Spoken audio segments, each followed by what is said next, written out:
Hallelujah. Welcome back, man. Shalom. Shalom. Peace and blessings to you, your family, your children, your homes, Mishpachah. Shalom, man. Right? Yes, man. Deuteronomy 24. Looking at it, it's all on one page, man. I'm looking right at 24 and the beginning of 25. So are you ready to go? Let's wash up, man. Hold on. Let's set the altar. All right, let's wash up. All praises to the Most High. Abana, Yahweh, Bahashem, Yahweh Shai, man. All praises, man. Bahashem, Yahweh Shai, man. Glory to Yahweh Shai, man. Our King, High Priest, right? Best friend and best example. Hallelujah. Are you with me? Yes. And all honors to the Ruach HaKodesh, man, who gives us this wisdom. Lady Dove. Hallelujah. All right, we got chapter 24, man. We're washed up. Not too much commentary. Let's get it, man. Let's begin. Let's go.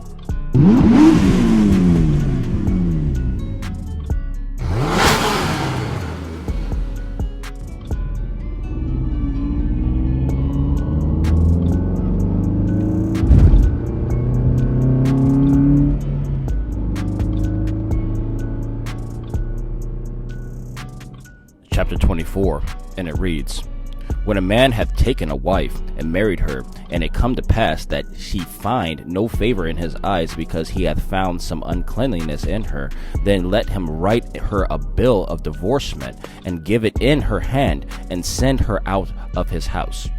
And when she is departed out of his house, she may go and be another man's wife. And if the latter husband hate her, and write her a bill of divorcement, and giveth it in her hand, and sendeth her out of his house, or if the latter husband die, which took her to be his wife, her former husband, which sent her away, may not take her again to be his wife. After that she is defiled, for that is an abomination before the Most High. And thou shalt not cause the land to sin, which the Most High thy Elohim giveth thee for an inheritance. Paying attention? 5. When a man hath taken a new wife, he shall not go out to war, neither shall he be charged with any business, but he shall be free at home 1 year, and shall cheer up his wife which he hath taken. No man shall take the nether or the upper millstone to pledge, for he taken a man's life to pledge. If a man be found stealing any of his brethren of the children of Yasharel, and maketh merchandise of him, or selleth him, then that thief shall die. Hallelujah. And thou shalt put evil away from among you. Take heed in the plague of leprosy, that thou observe diligently, and do according to all that the priests of the Levites shall teach you, as I commanded them. So ye shall observe to do. Remember what the Most High thy Elohim did to Miriam. Remember? By the way, after that ye were come forth out of Mizraim. Remember when Miriam, she was running her mouth a little bit, right? About the Ethiopian woman that Moshe took. Oh, the Most High didn't like that, man. You talk crazy, spicy against the Most High's sons and his high priests, his men. There's going to be recompense. Let's get back in. 10. When thou doest lend thy brother anything, thou shalt not go into his house to fetch his pledge. Thou shalt stand abroad, and the man to whom thou dost lend shall bring out the pledge abroad unto thee. And if the man be poor, thou shalt not sleep with his pledge. In any case, thou shalt not deliver him the pledge again, when the sun goeth down, and he may sleep in his own raiment, and bless thee. And it shall be righteousness unto thee before the Most High thy Elohim. Thou shalt not oppress an hired servant that is poor and needy, whether he be of thy brethren or of thy strangers that are in the land within thy gates. Right? Sojourners, pay attention. 15. At his day thou shalt give him his hire, neither shall the sun go down upon it, for he is poor, and setteth his heart upon it, lest he cry against thee unto the Most High, and it be sin unto thee.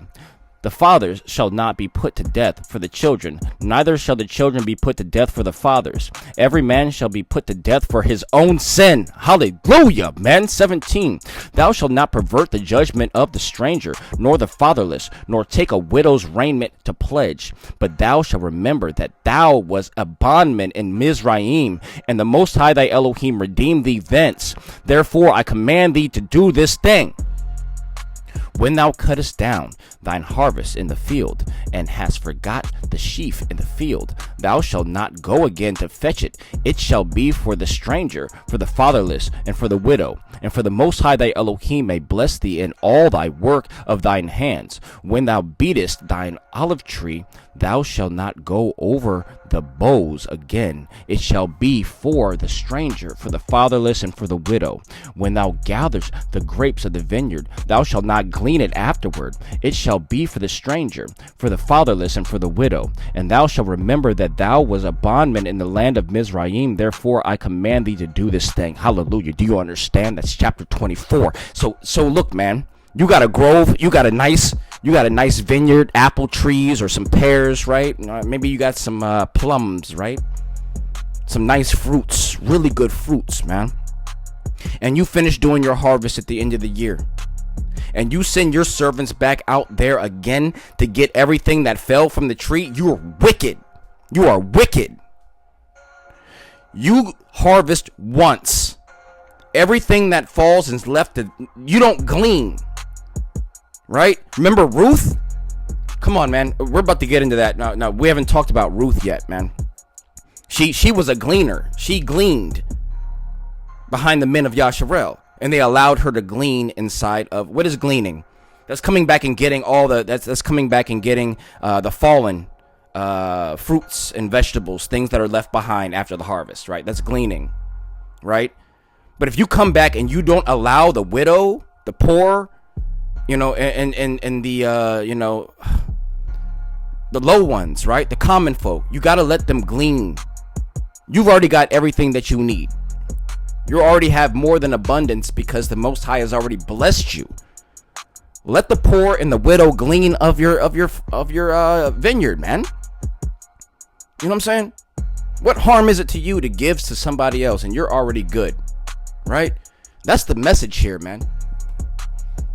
Stop being so selfish. It's not always about me. More. That's ridiculous. It's about sharing. You don't need it.